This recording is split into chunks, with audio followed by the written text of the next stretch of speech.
our survey, we also asked each district what they are currently paying for their SRO, just by salary.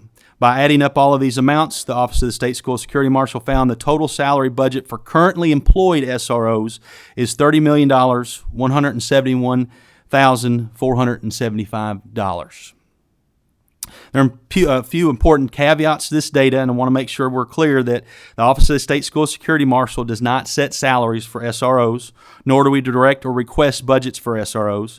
Each school district determines their own budget. This includes salary for potential SROs. The Office of the State School Security Marshal can provide the average salary and estimated total reported cost based on our report. But again, we don't provide any budgetary functions. School campuses have unique needs, and estimates to address compliance are highly specific. We recommend reaching out to local districts to learn more about the intricacies of their actual campuses. That is the information that we obtained budgetary-wise in our survey that went out and had to be returned to our office by August 1st of this year. Would you like me to answer questions on these numbers before I go on to more information on our report? Senator West? Thank you, Mr. Chairman. Question on your $25 million. So is that $25 million an SRO at each campus? That does not take into account what districts are currently spending on SROs, correct? That is correct. That is if we had to start from scratch, put an SRO on every campus and pay them that's to cover annually. Yes, sir. That's to cover the 527 campuses that are not covered right now. That's just okay. that's just the monies that were needed to cover the campuses that do not have an assigned officer at this time. So you are taking into account districts that hire their own SROs and currently have staff in place now. This is just the $25 million, just the uncovered area. That is correct. Okay. The $30 million that I spoke of earlier is the salary that's being paid right now to the other officers that are already been hired and already been in place. I apologize, I missed that part of it. Thank you. So, Mr. Wilcox, if I can imagine, so the total cost to have a SRO in every building would be around $55 million. Is that That is correct, and that would be for every campus, sir. I know that Representative Bannon and I were having a conversation with several last year. We did a rough estimate that in high schools only it would take about $17 million. So I guess we were pretty close to being accurate with that number. Yeah, and that's the number we did. Okay. And I'm no mathematician, but I'd say that was pretty close. That was just yes. a rough estimate by us. Mm-hmm. So, Representative Tipton. Thank you. Appreciate your presentation today. Now, the $55 million you're just referring to a base salary. Is that not? That's not including any kind of benefits. That is correct. The $30 million that was brought up is just the base salary that's being paid for right now. When asking what it would take to get an officer on every campus, the $25 million is what we believe, in talking to school districts, would be the salary, and then the upfront cost, which would be, if they're starting their own department, would be cruisers or uniforms, weapons, things of that nature. But we tried to kind of stick close to what the actual salaries were compared to what it would be. And there's so many different officers that are being hired as SROs. You may have some that are retired and don't receive the same benefits and so forth and so on. Mr. Chair, could I do a follow-up question, please? Yes, sir. In the $30 million salary in the districts that have SROs in buildings, did you all have any information about districts that partner with local law enforcement, like a local police department, a local sheriff department, who pay part of the cost? Yes, we had. I'm sorry, I didn't mean to interrupt you, sir. I apologize. We had several, a majority of the the schools that had officers that are from another agency that they're partnering with. We had a very mix of some were paying all, some were paying part, and then we had some agencies, police agencies, that were paying for all of it on their own. But I don't have the exact numbers on that. Thank you. Thank you, Representative Tipton. Representative Bojanowski. Yes, unless this is the second part of your presentation, but can you speak on the lack of personnel? Yes, that's probably a good place to talk about it. When we asked the districts what the two biggest issues were, and actually was included in the bill, was finding personnel and the funding for it as well. And we found that there were both. We asked them to answer which was the worst, and we give them the opportunity to answer both. And both of them answered, or all the districts answered both. So just in talking to superintendents, we're seeing right across the board that even if they do have the money, it is difficult to find officers right now. But what is enlightening on it is we were able to get a 20% increase, which is what I did not expect in a 3-month period of time. But that is what we're seeing a lot of is finding the personnel.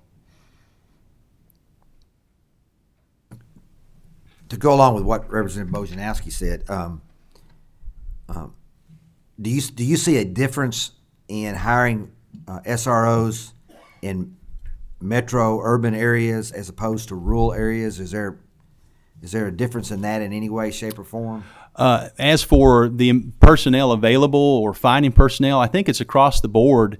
We're finding that the urban centers are having just as much trouble as the rural settings, but we're also finding that a lot of retired officers and officers that may have left their positions as officers are coming back, and that's kind of across the board as well. We're finding a lot of very rural districts and superintendents calling me saying, "Hey, we didn't even know about this person, but they have a wife that works at our school and they're a former officer and they're coming back to work for us." So we are seeing again some light at the end of the tunnel that we are starting to make some hires. And I would guess that in urban areas, metro areas, that a lot of times competition for other jobs may be an issue with that. Would that be? I think so, case? sir. Yes, and the average salary is $38,000, and of course that's not a whole lot in an urban area. And we have some SROs that are making a lot more than that, and we have some SROs that are making a lot less. And we have had districts that were able to pull SROs from other schools just because their ability to pay more or offer different benefits as well. Representative Miller? My question is along the same line as the chair's. In hiring the personnel, the $38,000 is really not a big salary, but finding the people, I don't believe you said anything about the qualifications. What do they look for when they're looking for one? To have the mandated SRO or school resource officer, they have to be POP certified, which means trained at a police academy, and they have to start the 120-hour certification that's set forth by or completed by the Department of Criminal Justice Training, and they have 3 years to complete that certification. So just on paper, they're looking for a certified police officer that's been through an academy. Obviously, on the other side of it, we're looking for the best fit for that school. Best fit for the district and an officer that can fulfill what we would call the triad in SRO, and that's being a law enforcement officer, but also being a mentor and also being have a good relationship with the students. And I think that's even more important when you're looking for hiring an SRO position. One more. Do all start out at $38,000 or can they pay what they want? They can pay what they want. Again, that's just the average salary for the state of Kentucky. So some more and some less. Thank you. Thank you. Senator West? Thank you, Mr. Chairman. My question kind of dovetails with Representative Miller's. So speak to, let's say we come back in our next budget and we fund $25 million additional dollars, and magically there's the money there to hire these new SROs. Speak a little bit on the backlog at the training academies. What's happening there and what kind of role that's going to play in getting these people online? Well, and my office does not directly deal with training at DOCJT. I can only speak to your opinion's fine. Okay, yes, sir. In hiring, if we're able to hire, obviously we would see an increase in our training for in-service for the SRO training, and if we hired several retired officers, they would have to come back for the basic officer skills, which is several weeks. I believe it's 3 or 4 weeks that they have to do. So there would be some heartache in that, we would have to have a lot more classes, and I think we are prepared for that. I think we're always been looking, especially on the SRO side of it, of what we'd have to do to get all those SRO trained, and that I can speak more to that. And we have several ideas of putting some online training on, and maybe making it more regional, so to assist with the backlog. And that's kind of what we're looking at now. We kind of know that if this is coming, we're going to have to make arrangements to make it happen. So when you say classes, you're speaking of your classes. Are you also speaking of classes at the academies? Different SRO classes there? Yes, that's what we're speaking of. The SRO certification. The SRO training certification at the academy. Yes, sir. Gotcha. Okay. So you feel you're prepared for that if this came about? This conversation has been going on for several months now, especially with the passing of HB 63. Yes, sir. Gotcha. Thank you. Thank you, Central West. Representative McCool. Thank you, Mr. Chairman, and thank you for being here today. I want to continue the conversation a little bit about the SROs and their training. And I certainly don't know, so you would. The current SRO process is more for, or has been more for, police officers who are city police, deputies. Don't think the state police do a different training? State police has their own academy. Okay, so I'm seeing that, I guess, focused toward that area. Are there any other across the country that you know of that has trainings very specifically more for SROs, and is that the same or different? I mean, I can see some common ground, but at the same time, SRO, in my mind, would be a little different than others' police training. Absolutely, and I'm glad you brought that up, because the SRO, or the school resource officer, is a very specialized unit. I mean, we've got specialized unit all over police departments, detectives, and K-9 units and SWAT teams, but the SRO is a very, very specialized unit. I don't really know a lot about other states. I do know that Kentucky has one of the most comprehensive and longest SRO certifications in the country. We're kind of reaching out right now and looking at that. So by law, it has to be a academy-trained police officer, so they've already received that training either from DOCJT or KSP or some other statewide academy. And then after they start as a SRO, they have 3 years to complete that very specialized training that's required and offered at DOCJT, if that answered your question, sir. Yes, sir. Could I follow up just briefly with a comment, Mr. Yes, sir. Chair? Yes, it does. I really, I think the training has to be very specific for a school setting, and although I don't want to water it down at all, but at the same time, I want to make sure that we're continuously looking at the quality of the training and more opportunities for people to become certified, so we can have that pool of SROs available. Does that make sense? Absolutely. So, yes, sir. Thank you. Thank you, Mr. Chair. Thank you. Mr. Wilcox, on this committee, we have 3 retired high school principals, Representative Miller, Representative Bannon, and myself. We have a present elementary ECE teacher, and Representative Bojanowski.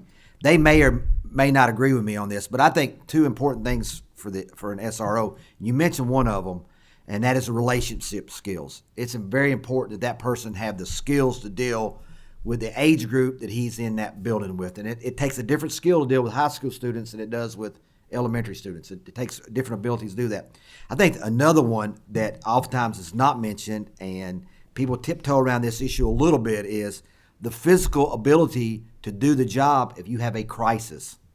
Yes, sir. Because you need someone, obviously, that is physically capable of handling a situation. If you have a disaster happen, you need somebody physically capable of doing that. Is that looked at in any way, shape, or form? Yes, our training, the 120-hour certification that's beyond the academy training, is physical training. It involves firing ranges. It involves rapid deployment or active shooter training.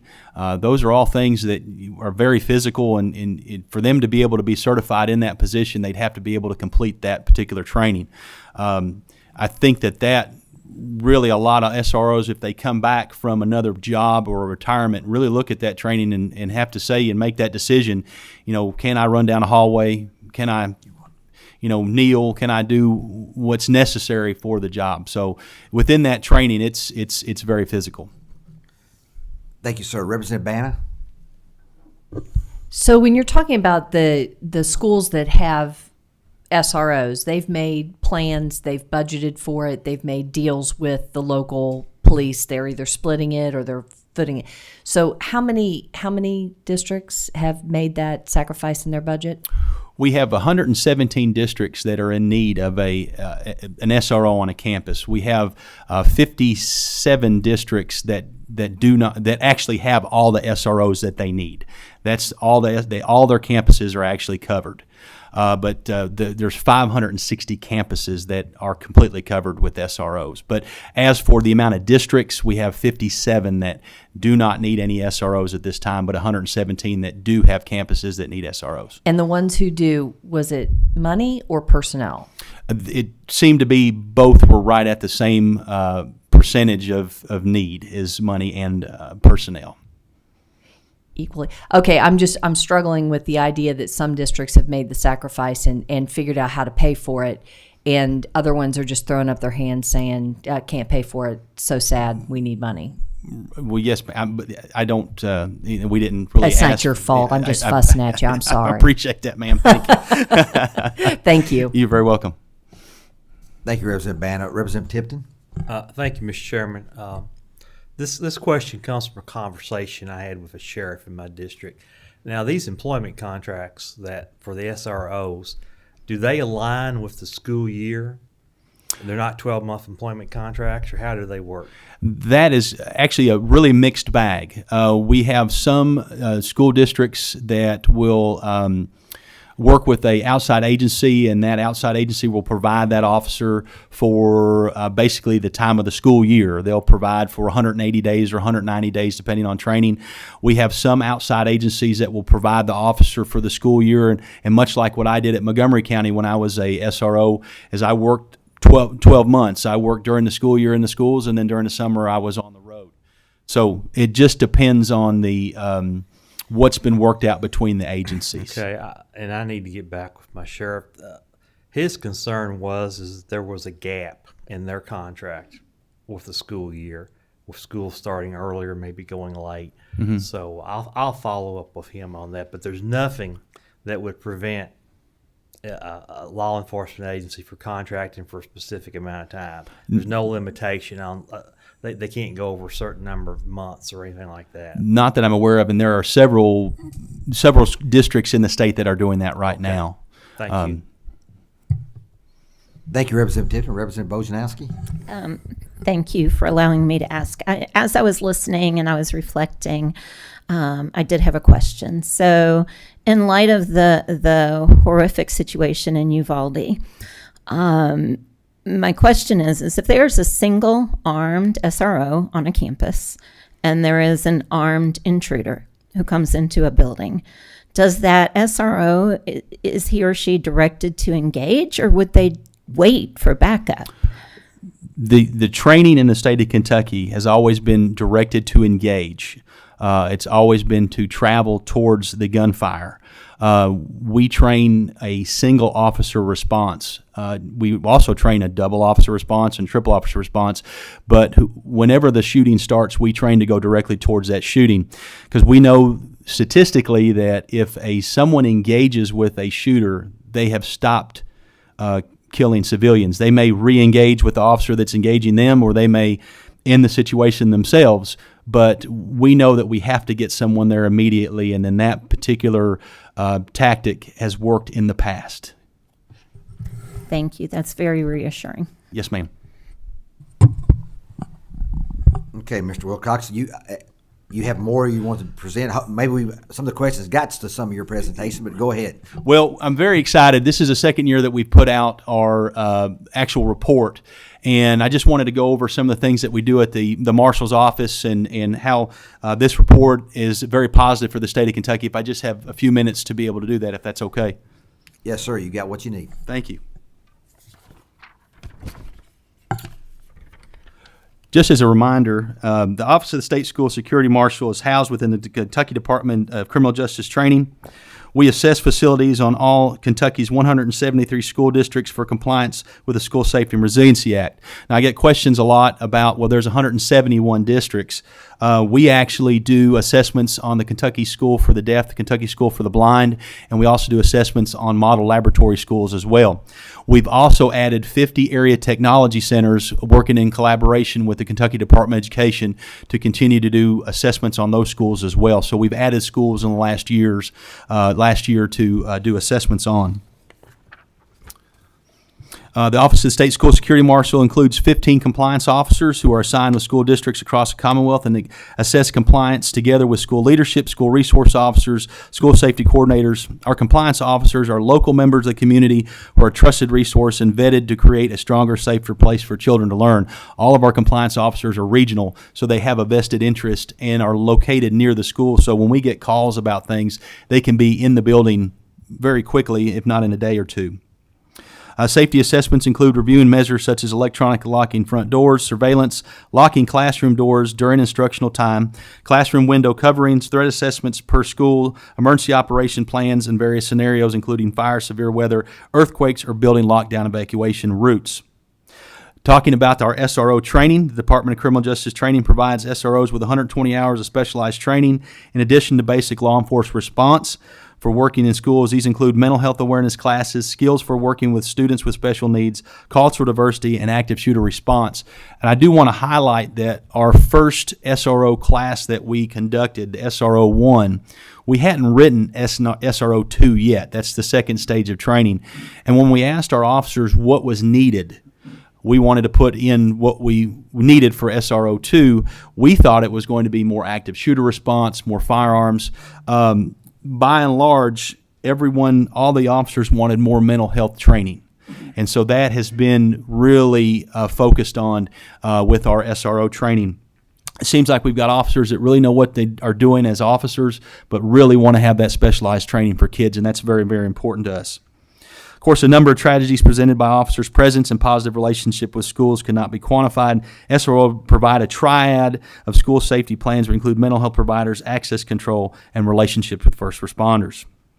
Our compliance staff are always available to train school staff on risk assessment process, school safety and security initiatives, and current trends in school safety. The Office of the State School Security Marshal continue to work with every school in the district to assist with compliance and make adjustments as funding and personnel become available. As you can imagine, this school year and this summer, we spent a lot of time training school districts. Obviously, there were a lot of kids and a lot of staff that were very apprehensive to go back to school this year, and we spent a lot of time all over the state going over the safety protocols, going over what our risk assessments are, and talking about school safety in the state of Kentucky.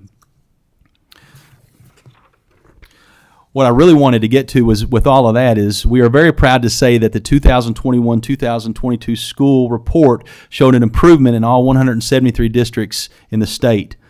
99.53% of Kentucky schools are compliant with the School Safety and Resiliency Act access control mandates.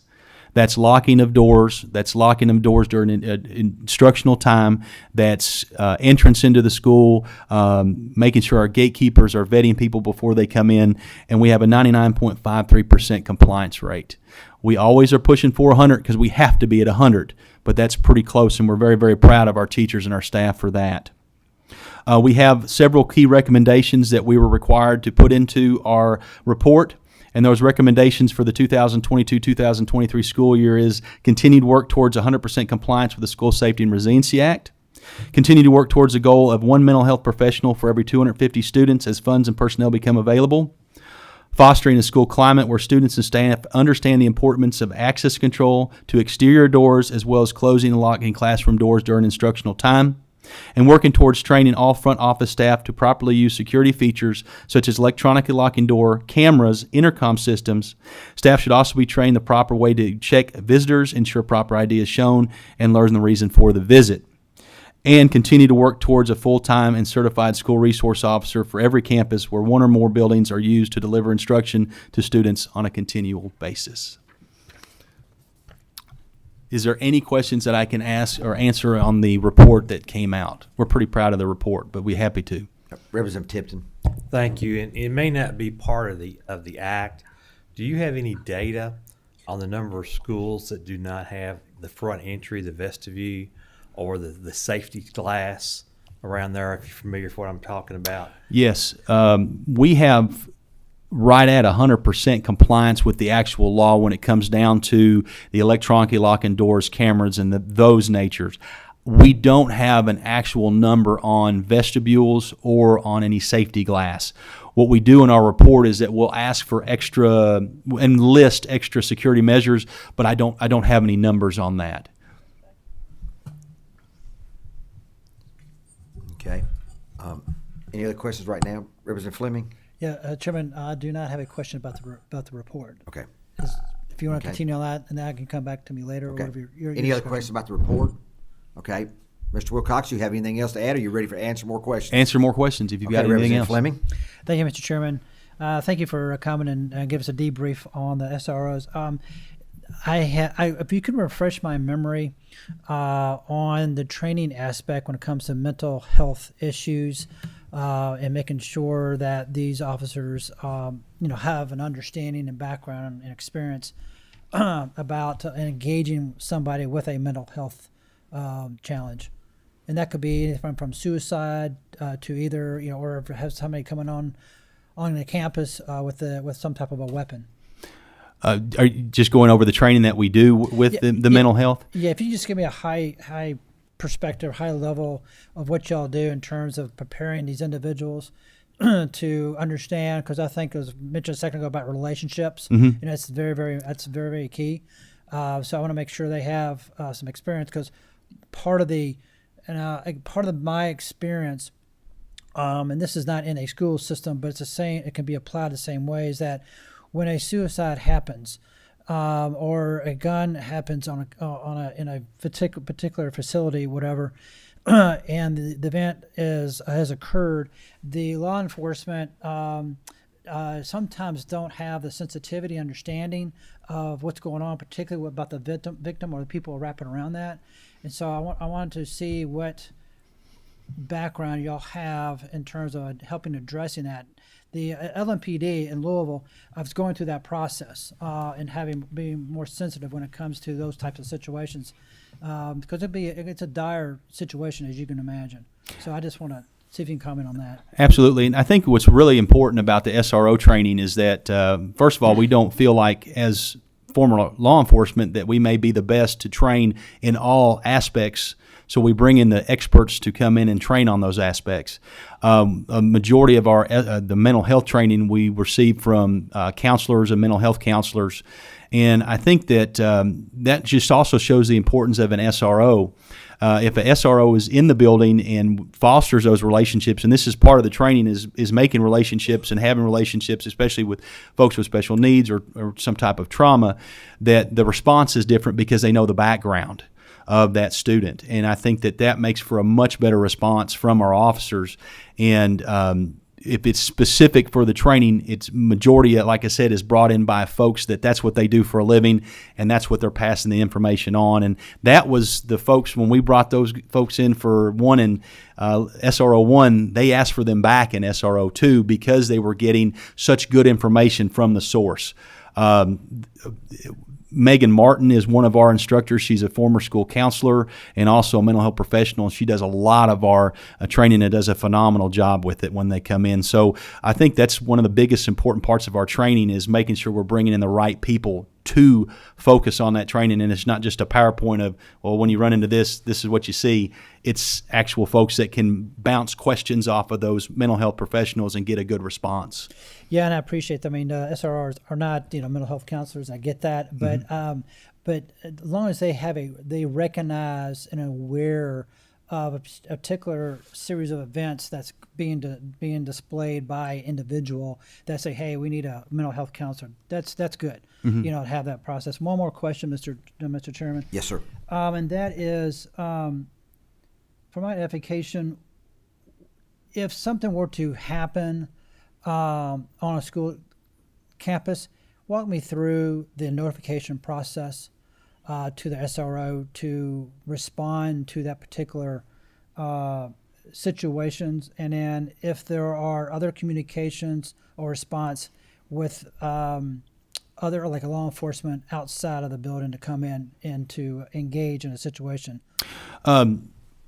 Of course, it's all done very different ways across the state. I can go over the most notably one, or the ones we did when I was an SRO, and I actually carried 2 radios on my duty belt. I carried a radio for the school, which I could directly contact the high school, middle school, and actually the elementary schools, and then I carried my police radio, and so if there was an issue on school grounds, I would get contacted through that school radio, and then, of course, if I needed more backup from other officers, I could immediately contact on our police band more help that way.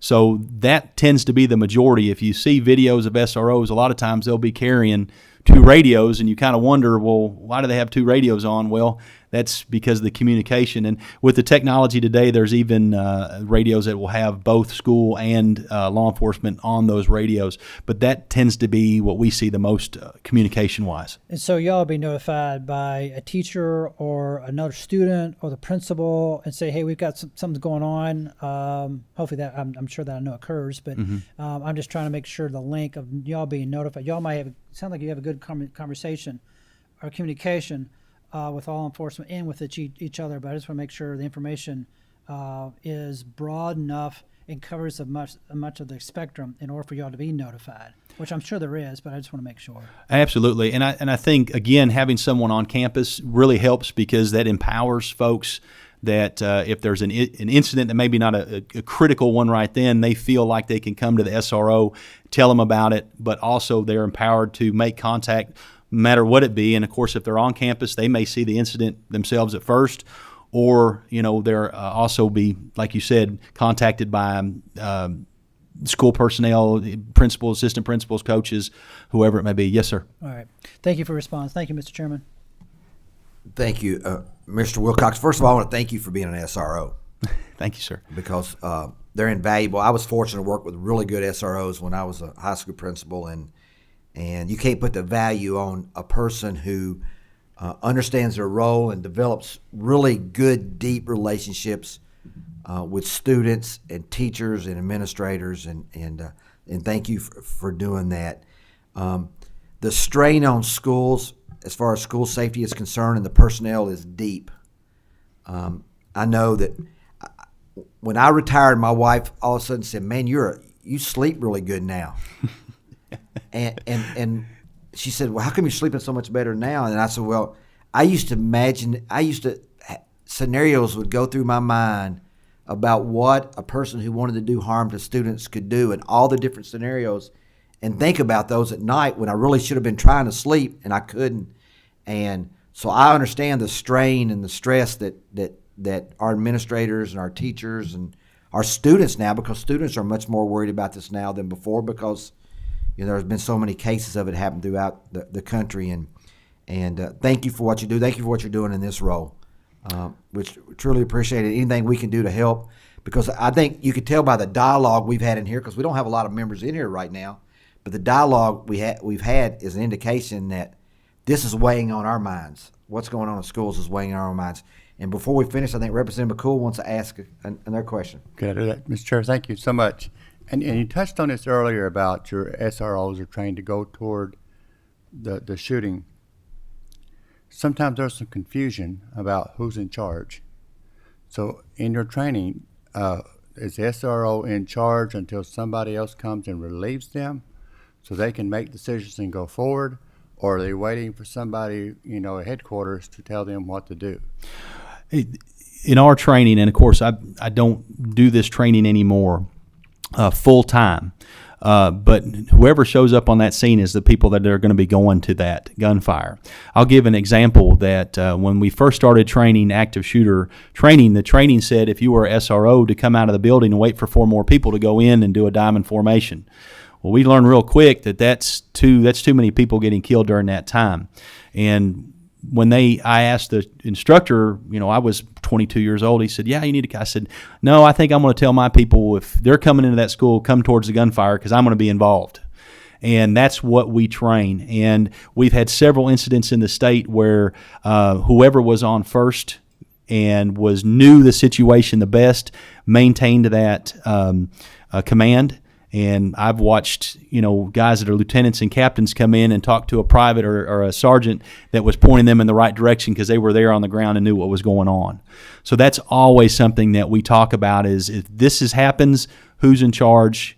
What are you going to do? And then that needs to go back also to the agency that says you may have several agencies arrive, who are you leaning towards and who's going to do what? And you need to sit down and talk about it.